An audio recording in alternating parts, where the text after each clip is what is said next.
Hello दोस्तों, स्वागत है दोस्तों माय रेशन एप्लिकेशनનો યુઝ કરીને તમે બીજા વ્યક્તિનું રેશન કાર્ડમાં આધાર કેવાયસી કેવી રીતે કરી શકો છો એ વિશેની સંપૂર્ણ માહિતી હું તમને વિડીયોમાં આપવાનો છું। ચેનલ પર નવા છો તો ચેનલને સબસ્ક્રાઇબ કરી લેજો। દોસ્તો વાત કરીએ કે માય રેશન એપ્લિકેશનની અંદર આપણે મોબાઈલ દ્વારા લોગિન કરીએ છીએ અને એકવાર તમે લોગિન કરી લો અને આધાર કેવાયસી કરવા જાઓ છો અને જે રેશન કાર્ડ નંબરનો યુઝ કરીને તમે આધાર કેવાયસી કરો છો ત્યારબાદ તમે જો કોઈ બીજા વ્યક્તિનો રેશન કાર્ડ નંબર અહીંયા યુઝ કરવા જશો તો રેશન કાર્ડ નંબર તમને અહીંયા નહીં લખી શકો। અહીંયા જોઈ શકો છો હું એપ્લિકેશન પર આવી ગયો છું। અહીંયા મેં જે મોબાઈલ નંબરથી અહીંયા લોગિન કર્યું છે એકવાર અહીંયા તમે લોગિન કરી લેશો ત્યારબાદ તમે જે આધાર કેવાયસી કરો છો ત્યાં તમને અહીંયા રેશન કાર્ડ નંબર પૂછવામાં આવતો હોય છે। રેશન કાર્ડ નંબર તમે જેવો અહીંયા એન્ટર કરો છો તો જ્યારે પણ તમે ફરીથી લોગિન કરશો એપ્લિકેશનની અંદર તો એ જ રેશન કાર્ડ નંબર તમને અહીંયા જોવા મળશે।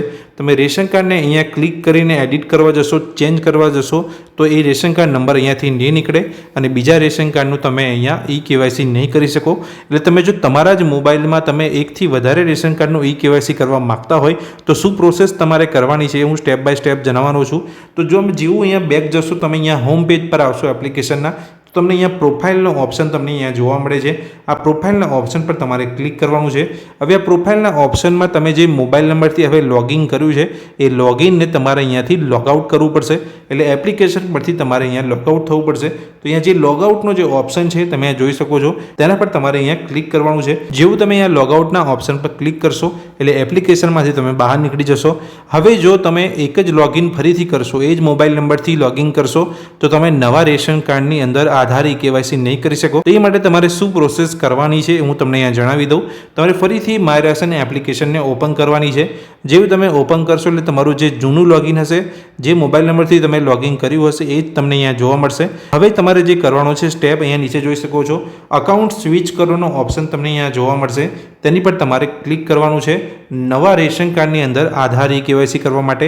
અકાઉન્ટ સ્વિચ પર તમે જેવું ક્લિક કરશો એટલે બીજો એક ઓપ્શન તમને અહીંયા જોવા મળશે। તમે જોઈ શકો છો નવા વપરાશકર્તા માટે, એટલે નવા વપરાશકર્તા પર તમારે ક્લિક કરવાનું છે। હવે તમે અહીંયા બીજા રેશન કાર્ડની અંદર આધાર કેવાયસી કરી રહ્યા છો તો એ રેશન કાર્ડની અંદર કોઈપણ એક વ્યક્તિનું તમે અહીંયા નામ લઈ શકો છો અને તેના કોઈપણ જે મેમ્બર રહેલા હોય તે કોઈપણ વ્યક્તિનો એક મોબાઈલ નંબર તમે લઈ શકો છો।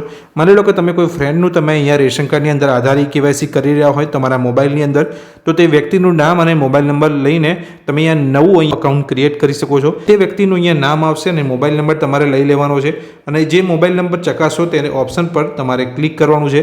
જેવું તમે મોબાઈલ નંબર ચકાસો પર ક્લિક કરશો અને એક કોડ આવશે, તમારા જે પણ મોબાઈલ નંબર તમે યુઝ કરો છો તે મોબાઈલની અંદર કોડ આવશે।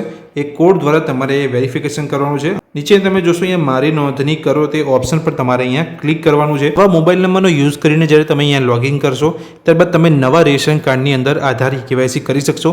ફરીથી તમે આધાર કેવાયસીના ઓપ્શનની અંદર જશો તો તમારી પાસે અહીંયા નવો રેશન કાર્ડ નંબર પૂછવામાં આવશે। રેશન કાર્ડ નંબરનો યુઝ કરીને તમારે અહીંયા ફરીથી તમે નવા રેશન કાર્ડની અંદર આધાર કેવાયસી કરી શકશો। દોસ્તો આ વિડીયોમાં મેં તમને માહિતી આપી કે તમે એક જ મોબાઈલનો યુઝ કરીને એકથી વધારે રેશન કાર્ડની અંદર આધાર કેવાયસી કરી શકો છો। તો આ માહિતી તમને ગમી હોય તો વિડીયોને લાઇક કરજો, ચેનલ પર નવા છો તો ચેનલને સબસ્ક્રાઇબ કરી લેજો। Thank you.